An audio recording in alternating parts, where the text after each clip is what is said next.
expert in shade plants. He's president of the Washita Hosta and Shade Plant Society, and he's a member of the Azalea Society. So please welcome Alan Wright.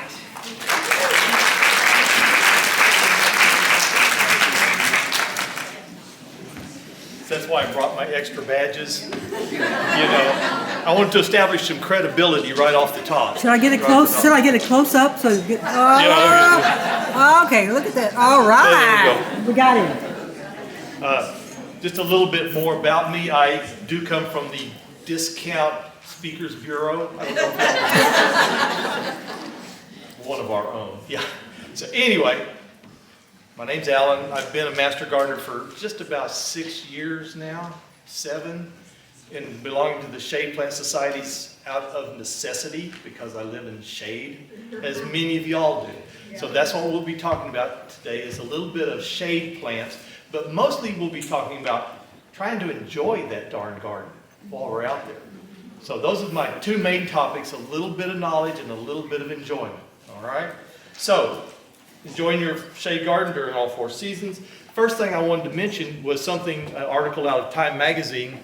I can't read the small print. It says, spending time outdoors is really good for you. It can lower stress, blood pressure, heart rate, makes your mood better, and some people think it even increases or improves your mental health. And I've known a lot of you guys for a while, and that's a very good thing for us to talk about. And my own, of course. So, anyway, it comes from a real article. See, I even tagged it down there, Time magazine. All right. So, to start off, this is my first rough draft. I was going to talk about 4 seasons, 4 levels, 4 types of shade, and 4 water amounts. Very, very academic. I was really going to go deep. So, I threw that out. So, I do want to mention, here's a lot of my education comes from working out at SIG, which I think you can still sign up for over here. Shameless plug. And you can see the different levels here. We have the lower level, mid-level, we have the understory trees, and then the huge canopy. If you can see the picture on the far right, you see the filtered shade coming through on our walks. So those are things to remember when you're in the shade. You know, what type of shade is it? Is it filtered shade or just partial shade? Partial shade means you get full sun part of the day and then full shade part of the day.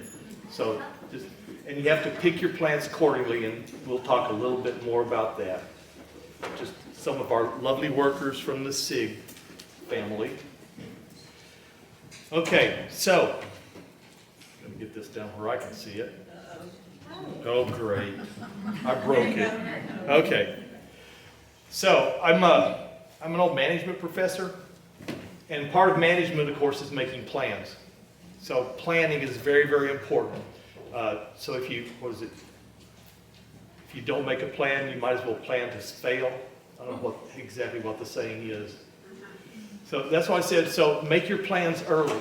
And some things that I've learned over time and brought up and thought about is, one is to use your windows as picture frames. So that way you can enjoy your garden even when it's really nasty outside. So think about that, what's going on outside of your window.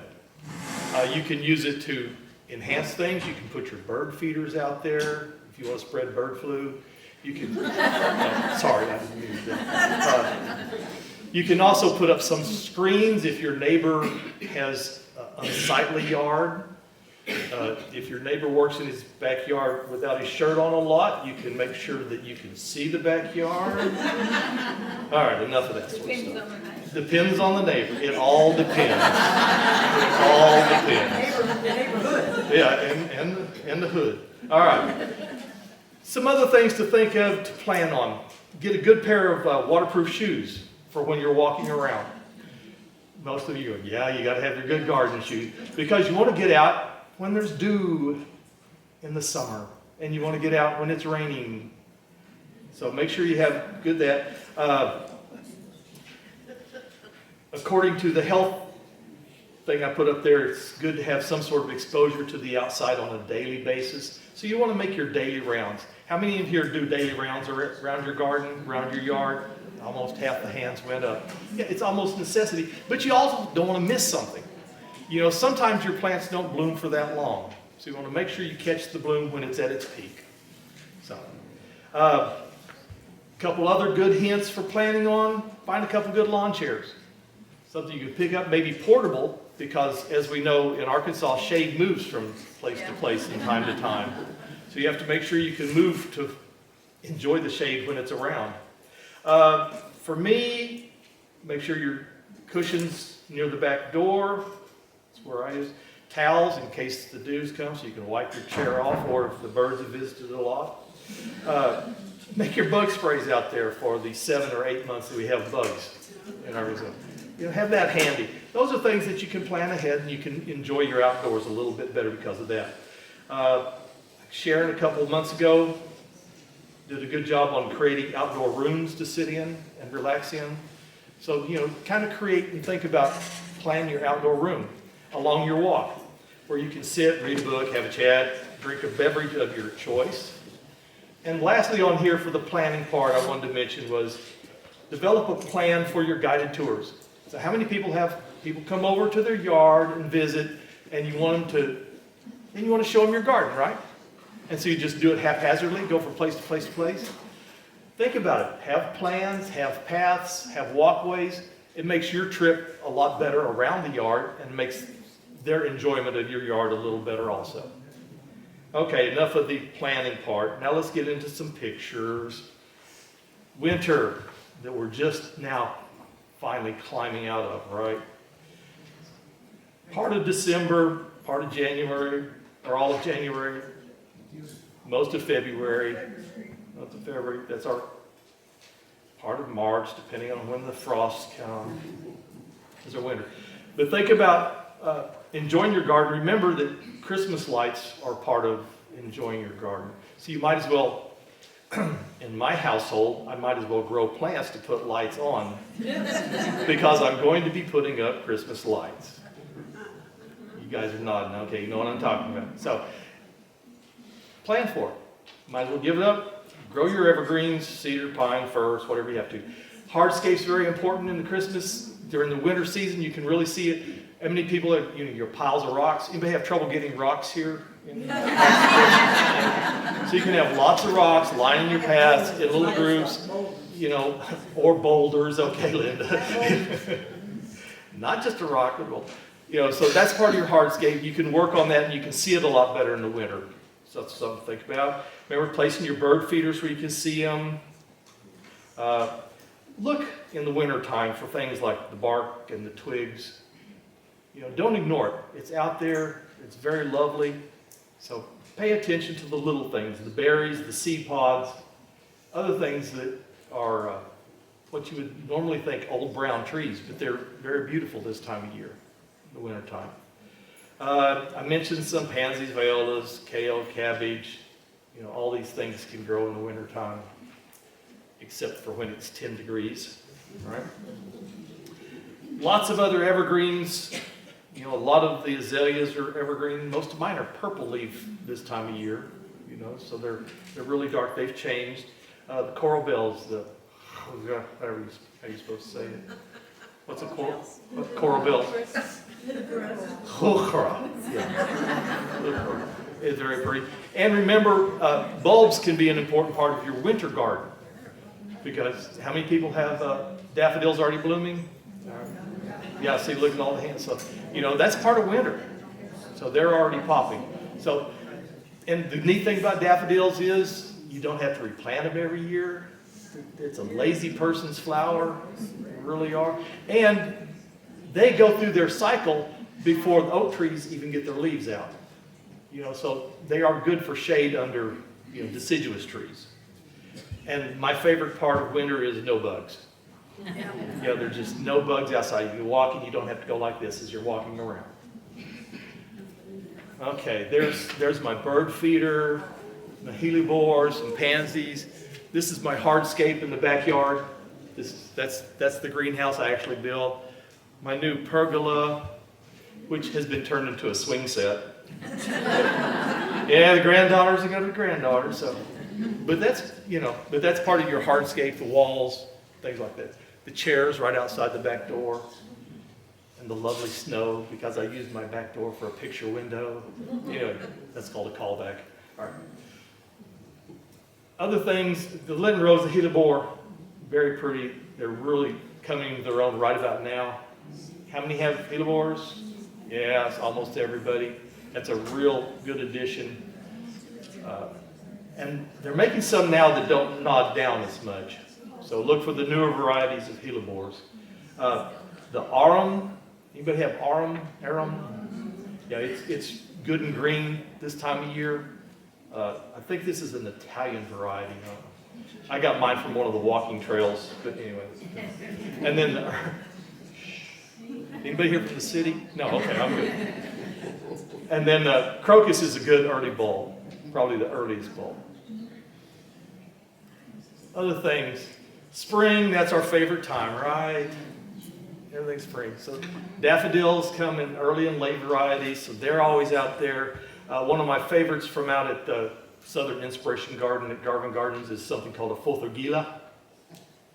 Like it. It's very pretty. This is what it looks like when it's in full bloom. It lives with azaleas. We'll have some of those for sale at the plant sale. We dug them up at SIG. All right. We transplanted some. We have to thin them out. Fothergilla. It's a really pretty blooming. It's white. It looks sort of like a bottle brush when it does bloom. It has bluish green leaves in the summertime. It grows at the same places that azaleas, same food, same shade, and it kind of sets them off. The blooms set each other off. So that it's kind of a hard one to find, but if you do find one, at the plant sale, that would be a good plant to add.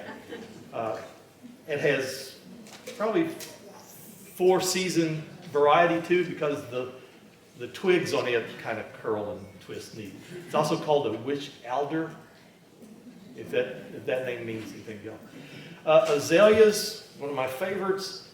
They come in little bitty azaleas. To the one we have out at SIG right now is about this tall and this big around. They do bloom springtime mostly. The encores do have flowers in the summer and the fall. Tons and tons of varieties. Easy to grow once you get them established. And if you have them under pine trees, that's the best, because pine needles are the best thing for azaleas. And just leave them alone.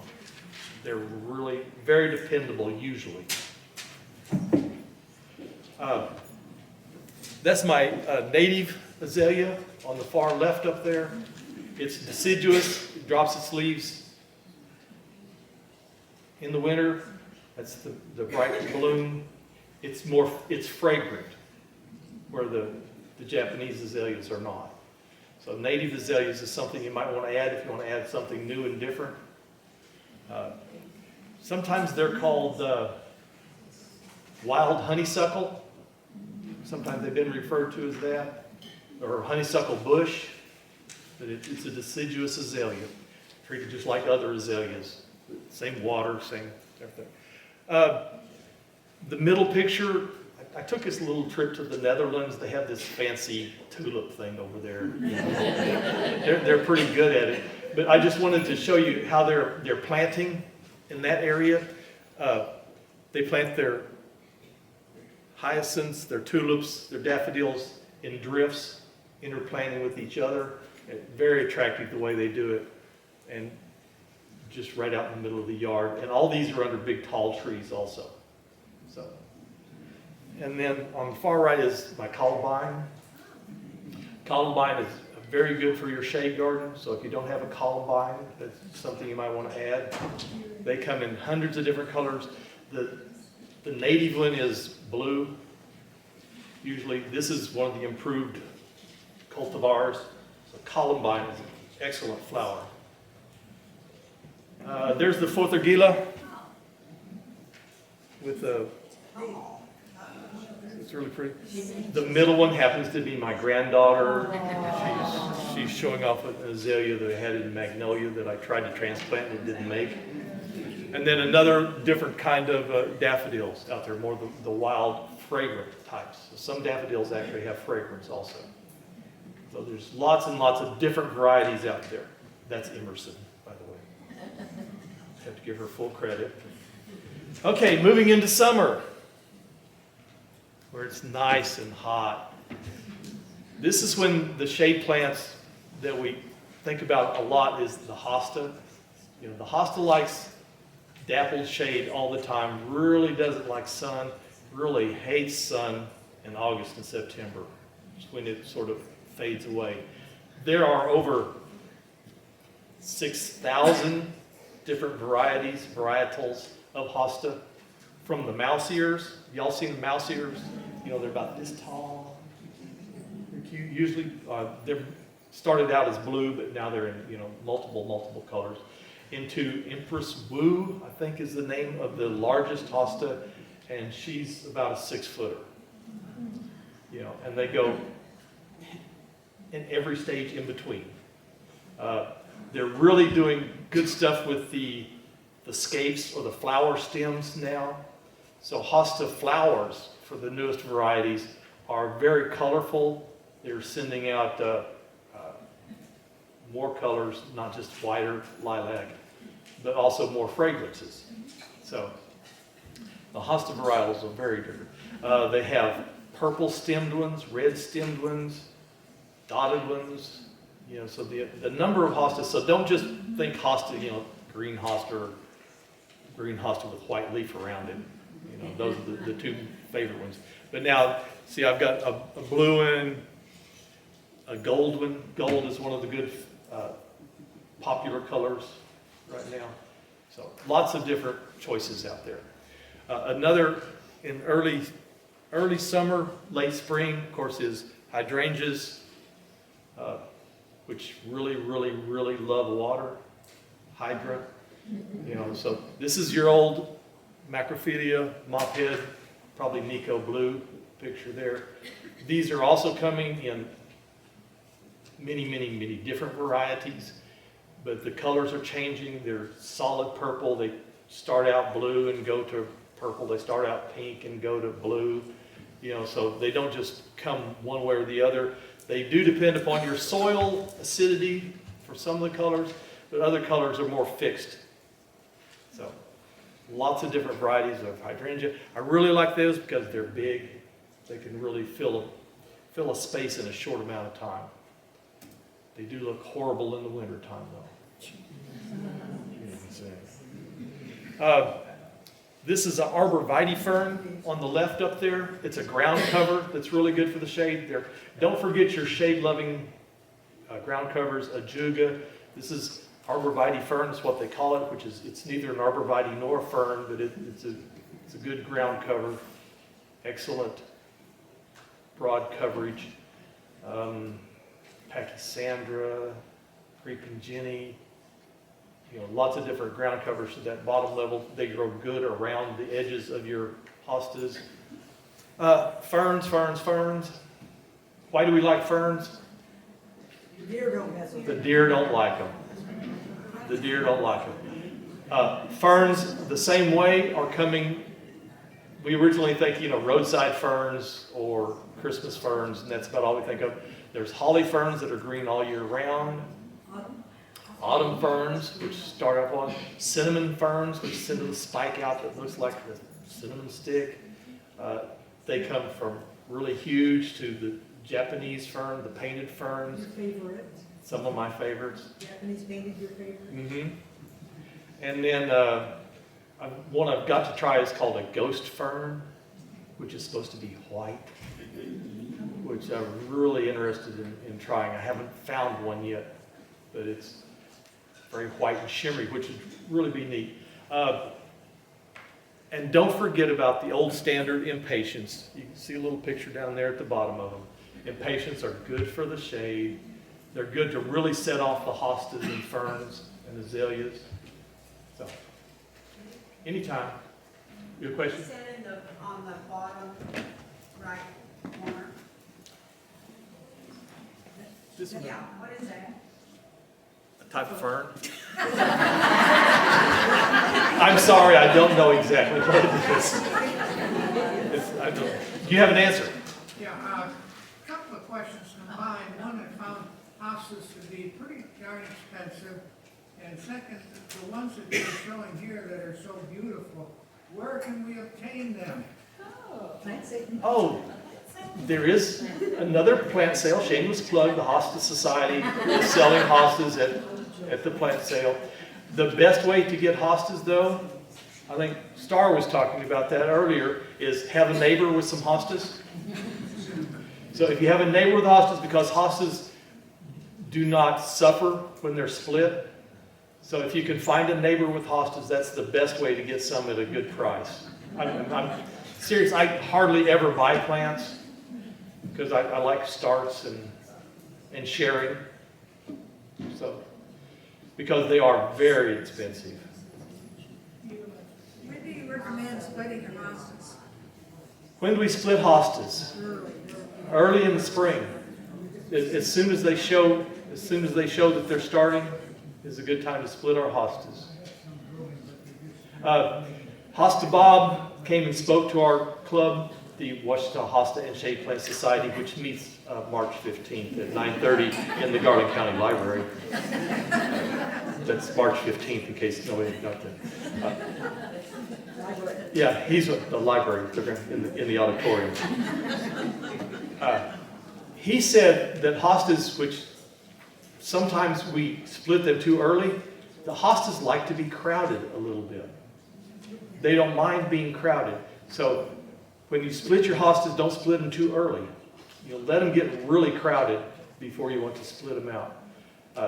And he's an expert, he has a big company in North Carolina that sends hostas all over the world, and they are expensive because he sold some at our club meeting. But anyway, but they're very unusual. We have some really, really neat ones. But he said when you move them from one pot to another, just go just a little bit bigger in your pot. And I'll talk about pots in just a second. In fact, it's maybe the next slide. Yep, there we go. All right, we're getting back to our joy theme. Summer is the time that maybe sucks joy out of gardening because it's hot, it's sticky, things are brownish sometimes, lots of bugs. So talk about our summer joy suckers include roots and rocks. Any problem with that here in Hot Springs? Roots and rocks. Drought and heat. August and September lately has been really dry. And then, of course, bugs and other critters. Some of the biggest problems we have, and it sucks the joy out of gardening sometimes. So what do? Hosta Bob and other people say the best thing we can do nowadays is plant up pots. Plant a lot of things in pots. Hostas especially in your shade. Because hostas love it. They're movable in case, you get a tree dies and all of a sudden you have a sunny spot where you used to have a shady spot. If you had them in pots, you can move them to your shady spot. You can put your tropicals out there in your shade garden. I love begonias. I have some cane begonias. I got like 8 different varieties. Most of them made it through the 10-degree when my heater failed out in the greenhouse, but not all of them made it. But anyway, so you can put those incorporated in pots in your landscape in the shade. So begonias, they change the color scale that you have. They break up having all the hostas or ferns. My begonias, nice blooms, purple leaves, silver leaves, so lots of difference there. And any other tropical that you can take outside, because it's pretty tropical in July and August and September. The other thing is, if you have things in pots, speaking of water, you can target your water and your feeding. If you have things in pots, if you have a drip irrigation, you can just put that little drip right over the big pot. So you don't waste your water too much. You hit it on your most valuable plants. You can feed your most valuable plants. You can really target that. If you have critters in there, you can, target your spray if it's necessary on those plants in the pots in the small area instead of trying to, do your whole yard. So you can really do some targeting with the pots. Other thing about pots, especially the hostas that Hosta Bob talked about, I just love to name drop that. He talked about, lots of times you have these big pretty pots and they're really heavy. You don't have to fill those pots all the way full with dirt. You can grow your hostas in a nice little plastic pot, set it in the big pot, put your mulch and stuff around it, and then, maybe come winter time, you can move something out there that's prettier into that pot. It's very flexible. Pots are really very flexible. Maybe it helps with the deer because you can move the pots on the back porch. Other things. Some people are saying, deer come on my back porch. Okay, well, there can be another meaning behind target the critters, but that's... All right, fall, September, October, November. Just give up, I'm tired of gardening this time. September in Arkansas is a summer month. Half of December is a fall month. So this is a really good season for yard decorations. Get your hay bale, buy your pumpkins, buy your mums that you set out there and then throw away. You can put them in the shade, anything, doesn't matter. Mostly I'm kidding. Or about halfway I'm kidding. But the fall, there are several fall blooming plants. They're mostly more sun lovers than shade lovers. So I need suggestions. Y'all can give me suggestions a little bit for what to plant for color in the fall. But this is also the time when lots of plants are showing off with their leaves, the changing leaves. And of course the Japanese maple is the good understory tree that hangs out in your garden. It's pretty in the spring, it's lovely all summer, but in the fall it really wants to show off. So Japanese maples are good. They're great, love them.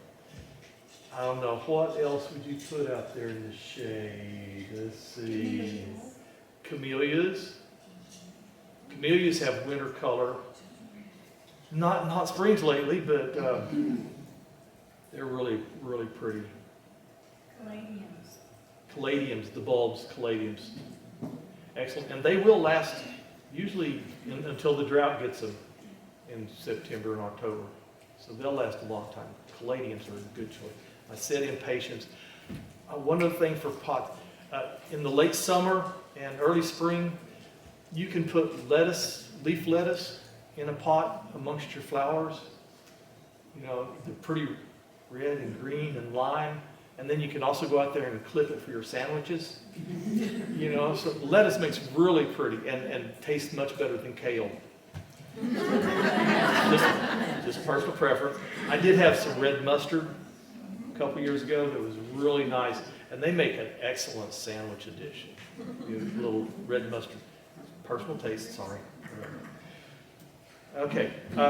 My favorite is something called the American strawberry bush, or Pneumonius americanus.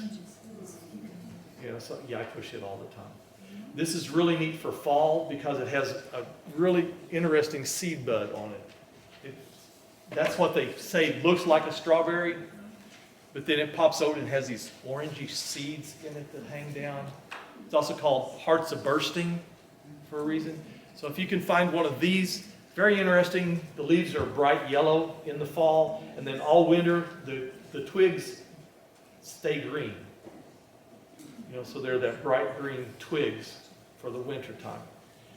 So this is a good one for your off season, your fall, your winter. Did I say it wrong? Euonymus, Hieronymus. No, that was a poet. No. Or detectives. And of course, a couple pictures from out of Garland Gardens of their Japanese maples. If you get a chance, go to Garland Gardens just as they start the Christmas lights. because the Christmas lights and the Japanese maples are both in full color at the same time. I see 3 or 4 people really nodding their heads there. That's a really, really pretty to see the Japanese maple in full color with the Christmas lights shining on them. So, really pretty. And I haven't used up all my time. Do we anybody want to talk about anything else? When's the HOSTA meeting? When's the HOSTA meeting? Oh, the HOSTA meeting could be March 15th at about 9:30 in the Garland County Library. Donna? A couple of the other things that are good for fall are beautyberry. Oh, beautyberry, of course. As well as Swiss chard. Swiss chard is another choice. Beautyberry is good because of the purple berries that last most of the winter. Some at the That's a plant good. sale, some at the plant sale. And there's going to be some at the plant sale. No Swiss chard. And the Hospice Society will also have ferns. The Hospice Society is having ferns. Good. I'm glad you're bringing some. Yeah. Lots of ferns. We'll be in the next building over, I think, something, where they're stashing us in a corner. We're in building 3. Okay. Any other comments or questions? Yes, sir? I was just going to mention that blueberries, if you're in the understory of pine trees, they have beautiful red leaves. Okay. A plug for blueberry plants. They're purplish leaves, Yeah, they're kind of a reddish purple. Yeah. depends on the variety. And tasty in the springtime, in summer. In the back, yes? Do you have any vines that grow well in the shade? Vines for the shade. Dutchman's pipe. Dutchman's pipe was one that's mentioned. Poison ivy grows in my shade. Virginia creeper. Virginia creeper will grow. It grows like a poison ivy, except it has 5 leaves, and it's very pretty in the fall. Very bright red leaves in the fall. Stilby does very well in the shade too. The Stilby is a shade lover. Carolina jasmine. Carolina jasmine is a vine that will grow in the shade. Beautiful yellow, bright yellow flowers in the spring. And also go into partial shade. Partial sun. Pulmonaria for shade. Pulmonaria. Pulmonaria, Pulmonaria. which I have no experience with. That's good. It's not on my slideshow. Epimedium. Now she's speaking Latin. Epimedium. Sedge. There you go. Monkey grass will grow in the shade. Mondo grass is a good ground cover. We had lots of groans when I said monkey grass. Don't do it. So just don't plant it. Okay. Okay, my time is up. Thank you very much.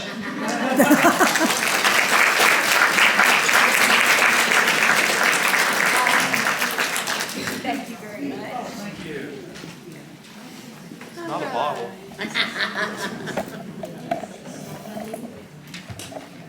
In case you didn't know, the Hospice Society is meeting March 15th.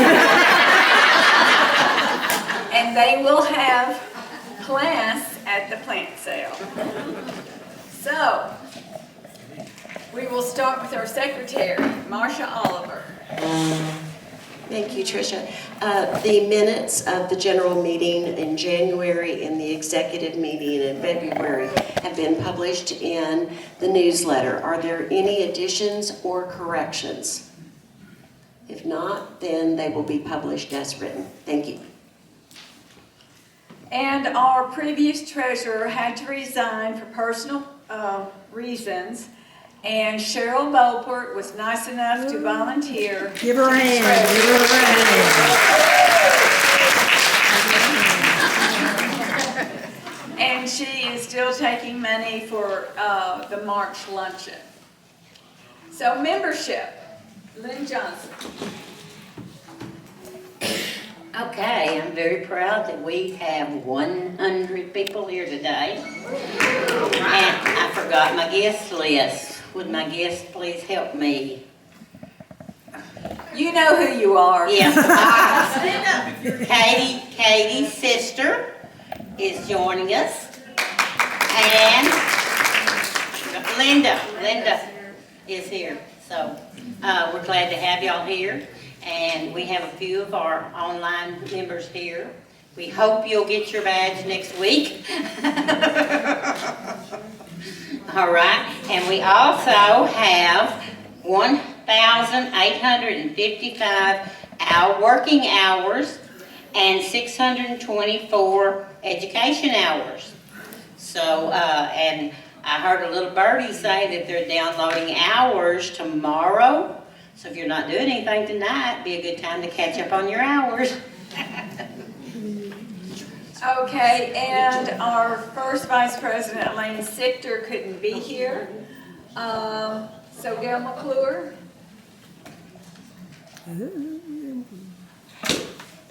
This is just a message from our mentoring committee. We're going to try something a little bit new this year. We want to make sure that first-year Master Gardeners really have the opportunity to see all of the projects and an opportunity to work in the projects. So we are organizing carpools to actually carry first-year Master Gardeners to various projects on workday. We are selecting approximately 5 projects per month, and we'll be doing this March, April, May, and then we'll have a few in June. We're going to get, well, yes, but we'll still be doing visits to garden projects. For example, on the third, I don't remember the day and month that the triangle meets, but whatever is their assigned month, third Wednesday. Third Wednesday. On the third Wednesday, we are going to be bringing as a carpool all of the first-year Master Gardeners that are free and want to come to that project to work one day. It's a chance for them to really experience working with that group, and your chance to recruit them as a regular to come back. So we'll be letting you know, we'll send a list out to all the chairs letting you know when we're going to arrange these carpools for your particular project. Let them come and experience it. Now this is mainly the dirt projects. If there are additional groups beyond the dirt projects that would like to have first-year Master Gardeners visit and join one of your regular monthly work days, let us know and we'll try to work those in. We'll probably do those more in June and July because we want to visit dirt projects before it becomes exceedingly hot. So that is the plan this year. We hope it's going to help your projects gain new members. Hi. I just want to thank everybody who has been sitting in their recliners, bagging up seats. Thanks to everybody that brought seats today, and I'll be counting them, see how many we have. If you have run out of save the date cards, to attach to the packet, call the extension office and see if they have any. They can look and see if there's any available. They ran out quite a while ago, but people brought seeds that, packets, the organza bags, and also the save the date cards. They brought them back. Say you did 100 and you grabbed 200 cards. So just call up there and see if they have them. Patty at the extension is not printing anymore. If you're completely out, maybe you could make some on your computer. It just has to say, save the date, March 7th. 26, April 26th. April 26th. For the Thank plant, you. the plant sale. Thank you. Anyway, and just put this at the fairgrounds, and That's it, really. training there. And then we have 10 that are on first years from our online course and transfers in. So we have several new people. And I forgot to introduce Jennifer Huffman. Would you please stand? Jennifer is our newest transfer, and she's from Carroll County.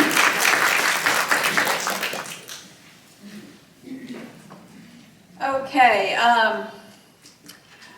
we have the projects, Terry Jo. Yes, I have a question.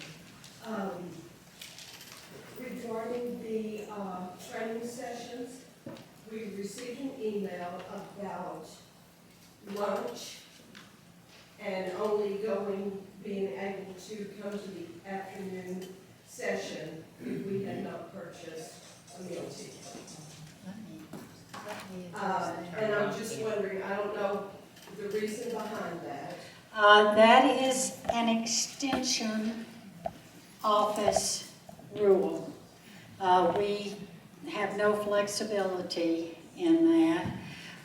We were told that last year, a number of people, some from our county, maybe some from other counties, I have no idea, would drop in and would not plan to eat lunch, but then would eat lunch anyway, and the extension office said they went a couple of $100 in the hole on training because extension counts the meals they make. So they made a rule this year, if you come, the original rule they made was that if you come at all, even for 15 minutes, you had to buy a lunch. At one of our executive meetings, we had a discussion with Aaron and said, what if our master gardeners dropped in after the lunch period? And so they said, well, you know, lunch would be over then, so if master gardeners wanted to drop in at 12:30 or 1, stay for the afternoon session, they might. But we have no call, we have no control. Well, I'm just wondering, so you can't bring your lunch, that's not even an option any longer. And what if I want to watch the 10 o'clock speaker, and that's before lunch, and They're gonna ask you to pay $15. Sorry. They got, it was like $400 they had to pay, and they really didn't have the money. then when people purchase their lunch, you give Patty their $15, she gives them a receipt. And they're able to turn that in at the beginning of the day, or if they come at 11 o'clock, they only have lunch. There are so many. Yes. But it's not our choice, it's not our. It's not our call, but we did bring up something very similar to that, and their explanation is that we are not the only ones guarding the door. And you have other counties, and they don't know who is paid and who is not, or the names of various people, so they were not willing to do anything similar to that. I don't know. I know most of the people in this room, and I would hate to think that anybody that I know in this room would not pay her $15. I know. So that just is sad. Okay, yes. Okay, every month,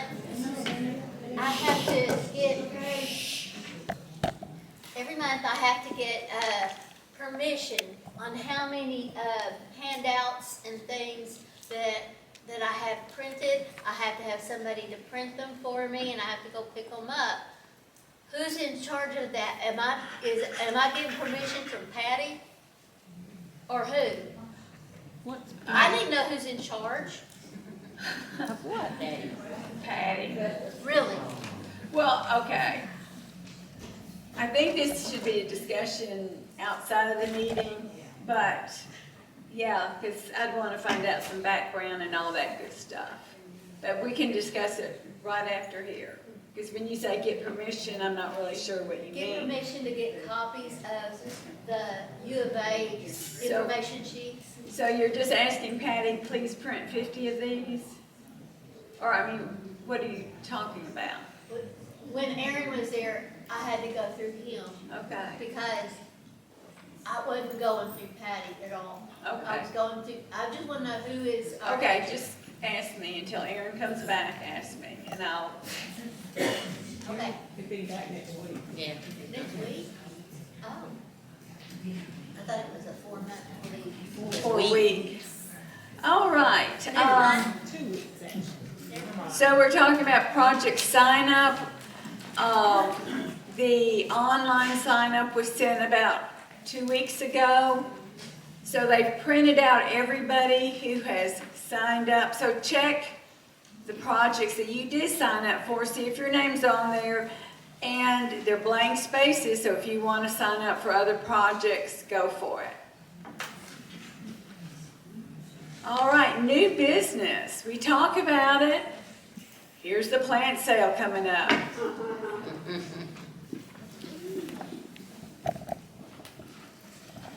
Okay, it should be on your calendar, but here you go one more time. April 26th, which is a Saturday, 9 to 5, which is a change.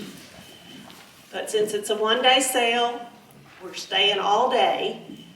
Not only because it's a one-day sale, but also we will be sharing the fairgrounds with at least 2 and I think 3 other activities that day, events. There's no way that we can shut down or start up earlier or later because all the traffic and people and everything that's going on. So we're just conforming with what's going on there. There will be sign up. Genius will be coming out in the next couple days for plant sale volunteers. And it will be in 2 shifts. We will have an 8 to 1 o'clock and a 1 to 6 o'clock. So you'll see duplicate positions on those 2 shifts. Make your choices and sign up as early as possible so we'll have some idea what we've got to work with, and then we may be out beating the bushes for more volunteers. The only other thing is we're still short on golf carts for helping our customers get back and forth from the parking area. I have 3 people in our group here, 3 members who have said they do have golf carts and are willing to bring them, drive them, and take them home. If you have one, we sure would appreciate you volunteering your time and your golf cart. Or if you don't mind somebody else driving it, we have people who are willing to drive but just don't have the carts. So if you have one and are willing to share, please give me a call, Sherry Davis. Thank you. Trash to treasures. Oh, yes. Oh, yeah. We all of a sudden, we have trash to treasures. We were able to get an additional building at no extra charge. So we're going to resume trash to treasures as well as have room for a few more vendors and a few more educational booths. So have your trash to treasures ready. And I'm not sure. Building 2, but, or is it you? Me and Paula. Paula Jackson and Tricia are going to be in charge of Trash to Treasures. So if you have something, give one of them a call so they'll know what's coming their way. Thank you.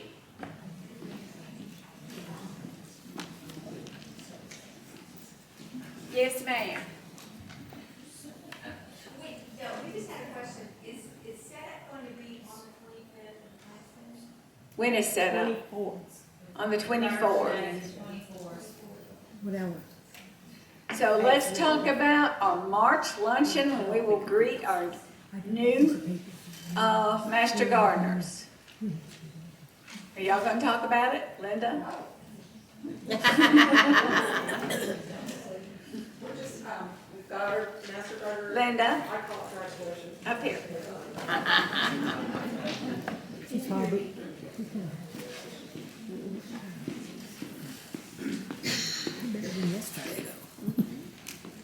call our first year Master Gardener welcome, and it'll be on March 20th.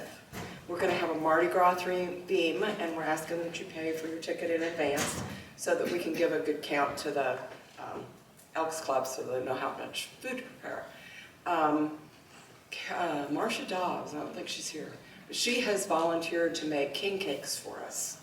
So we'll have king cake and coffee for dessert, and they're going to do the croissants, chips, and a Watergate salad. I don't know if any of you are familiar with that. So I think we'll have a good time. We've got lots of color coming on. So thank you.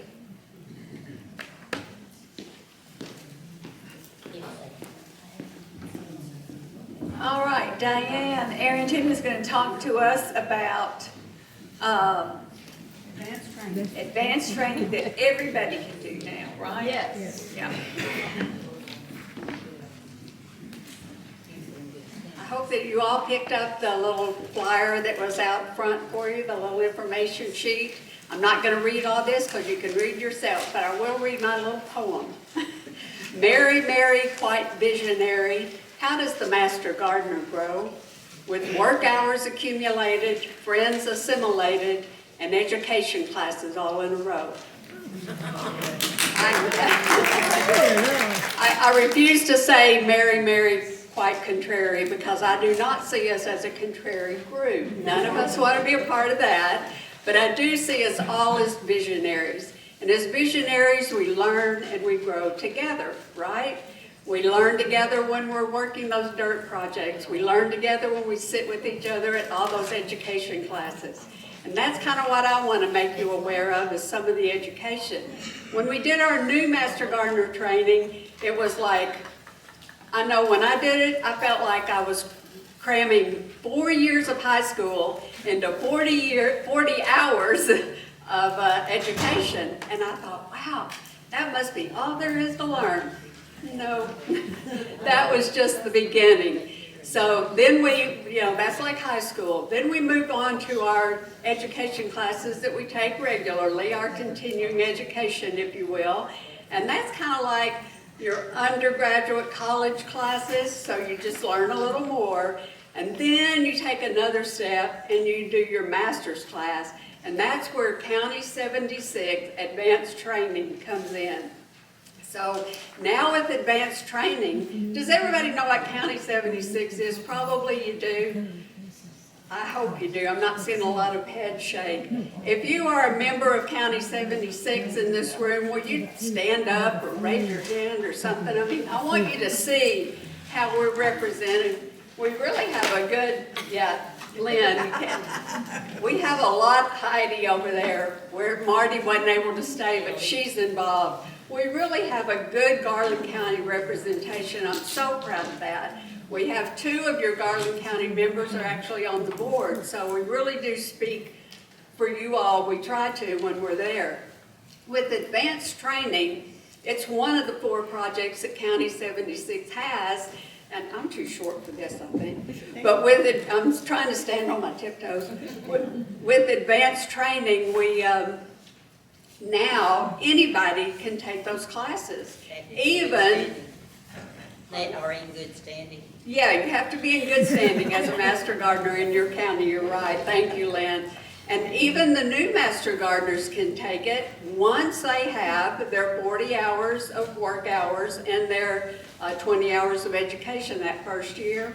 They can even take it. So if you're a mentor, when your mentee reaches that, or see if there are any of those classes on the other side of your paper that your mentee and mentor might be interested in, and encourage them to go, because it really is good. You meet master gardeners from around the state, and you just get to meet other people, and it's really interesting. We have 2 classes that I want to point out on here that are actually going to be in Garland County. First one is May 6th, and y'all, all of these classes aren't for everybody. We're all interested in different things. But if you're interested in learning how to use Canva as a master gardener or in your personal life, whatever, come to the class on May 6th. Amanda Stark is going to teach it. She's taught it before. She's really, really good.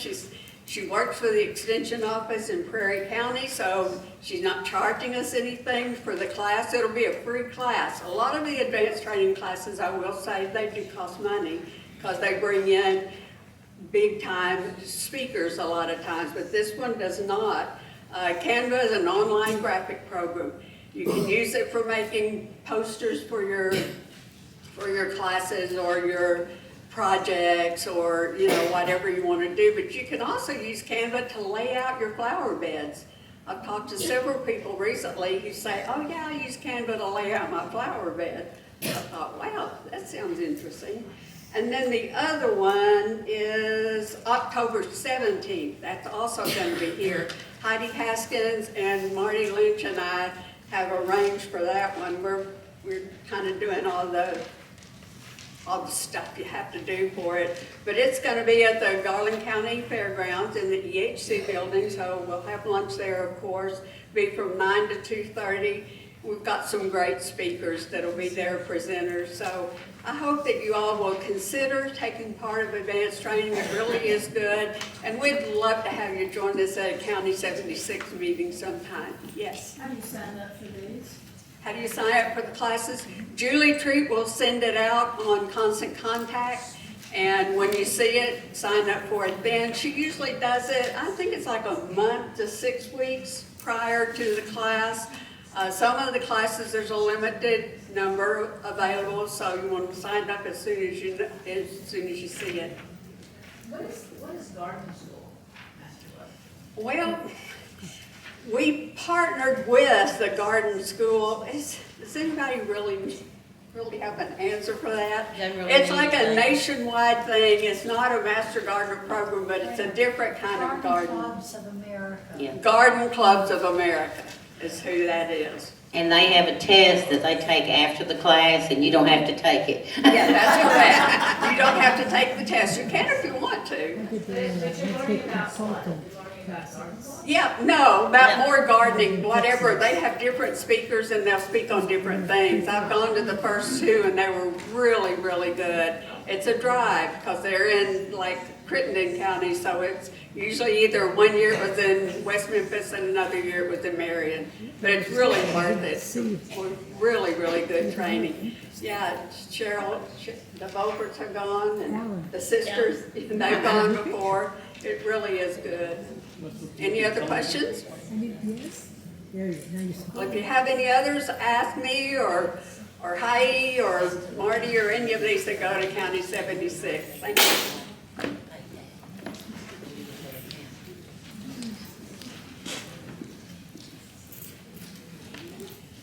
Okay, speaking of visiting other places, the registration for the state conference has been opened, and I love going. I have a good time, look at garden tours, so please sign up for that.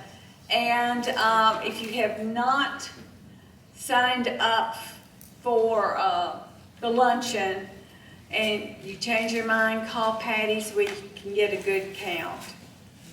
So, historian. We have not had a historian for several years, and Karen Hill has volunteered. In fact, she is a lifetime member. She started in 1996, and she has her early scrapbooks over on the wall if you want to take a look at them. So Karen, are you? Okay. She's going to tell you a little bit.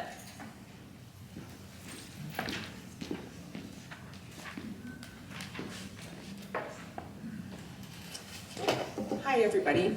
I've been a master gardener since 1996, as Tricia said. And I became a master gardener because I came from the north and I didn't know anything about southern gardening. And I figured the best way to learn was hanging around with all of you. So I have a long history with the master gardeners, and I also have kind of a compulsion to document things. So that's what prompted me to volunteer to be the historian. So I do have those old albums over there, and they have a lot of pictures of a lot of us. I've been to 17 state conventions. So I have the original brochures and everything in there, and lots of pictures of the conventions. In fact, I don't have any pictures from our last one that we did, if anybody has any. It's, you know, it's hard to have things now, solid material, because everything is digital. So if anybody has anything going forward, you know, there's articles in the newspaper or pictures that you have of your committees, if you would get them to me, I'll just put them in our history book. Oh, I was at the extension office this week, actually kind of cleaning up my books. You know, they're real old and everything, and there was a lot of personal plants and things in there, so I took most of that out, but some of my plants and pictures of my garden are still in there because they were stuck to the pages. So anyway, the albums will all be in Aaron's office. He's got a wall of, I don't know how many of you have been there, but there's a big bookcase, and there's all kinds of documentation of the master gardeners lined up, and it's all chronological. So anyway, I'll stick my books there too. And oh, I know what I wanted to say. When I was looking through these books, I found this about the very, very beginning of Master Gardeners. I didn't realize we started in Washington. In 1972, the extension agent farm advisor in Snohomish County, Washington, could no longer handle the calls from the growing number of urban farmers in his area. The concept of a group of trained volunteers with the specific goal of assisting the farm advisor was contemplated. A core group of interested gardeners was recruited and trained by the local land-grant university cooperative extension office to meet the need. This was the beginning of the Master Gardener program. And then, of course, we in Arkansas became a part of the program in 1988. And there were 4 counties only, and Garland County was one of the 4. So if anybody has any information, you know, or anything you could contribute, please get it to me. You can give it to me at a meeting or call me, or you could leave it at the extension office too if you have any pictures. That's it. Thank you.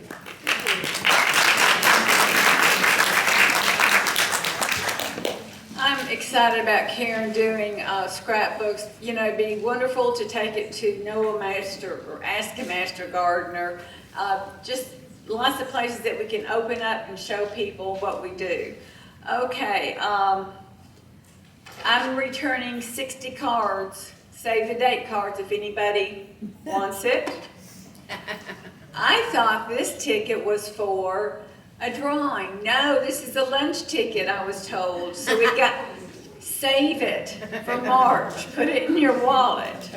Yeah, I can remember. All right. So Do the mentees have to buy a ticket too? no, we pay for the first year Master Gardeners. So until, do you have a drawing? I do.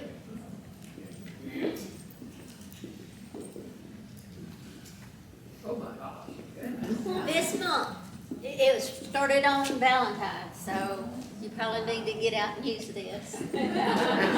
Run your roses. My husband's name is in here. I'm trying to find it. Yeah.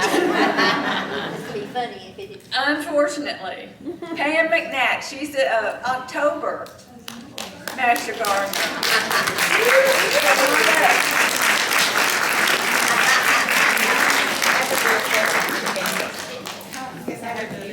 Absolutely. Let me see you. Oh, okay, got you, Pam. Thank you. So, Kindle has been donated, so I'm gonna. Okay, can I use your names?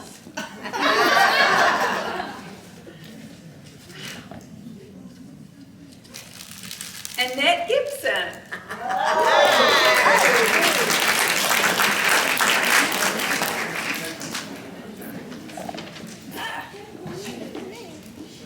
Okay, are you gonna be taking pictures? Come up here, come up here, come up here. Right over Okay. here. All right. Anybody that wants a picture, needs a new picture, or you are a graduate that Gotcha, girl. needs a Thank you. picture, please see Kay over in the corner. Right over there by the big camera. If you didn't like your picture that's been in the roster for the last maybe many years, okay, and you happen to be here. I'm eternally young and skinny. So, on the chairs, they need to be stacked 8? Nope. 8. No, they just gave you a change on it. No. Oh, we got a change order on, They're gonna leave 80 chairs out like this. oh, okay. The rest of them, which is about 20, we're gonna just stack in 1 or 2 or 3 stacks of 8. Okay. So basically, most of the chairs are gonna stay here, stacks of 8 for the other 20. Yes, ma'am. She mentioned working on the float, but what time and where? She'll send it out, unless you know. March 10th. March What time? 8th. What time? What time? 10. March 8th at 10. And where? Where? 196 Silver Spur. 196 Silver Spur. It's kind of off of Hickman Ferry and Twin Points. That's the side of town. Yes, Roy. Okay, that's Joey's comment. Also, on the chairs, they really do not want us going in the closet, taking chairs out before, after the meeting, or after the meeting, they just want to stand and stand. Okay. Come up here. Come, Chuck. Roy. Leave the stacks out, I think's what he's saying. Okay. No. What are you saying? Just hand in the mic. Just here. Tell us. Okay, they want you to stay out of the closet. Before a meeting, don't go in the closet because there's a yellow or orange new thing that carries the chairs out. And it's called the widow or widower maker.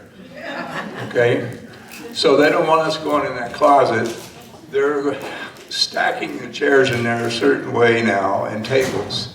So they don't want us in there messing it around before or after the meeting. That's an ongoing thing, I understand, for the rest of the year. Today, we're going to leave 80 chairs like they are right now. And then anything else will be a stack of 8, wherever they happen to get stacked up. And the tables will have myself and one of the guys who handle the tables, putting them in the closet. So I'm going to go check that about the table because they were kind of, don't go in the closet, but put the tables in the closet. So that's it. Have fun. Okay. Any other comments? Yes, Karen. I just got a volunteer, Donna Peoples, that's going to make and save the day, and she has some organza bags that she's going to take the extension on Monday. Okay, did y'all hear that? All right. Meeting's adjourned. Did y'all hear that? No, okay.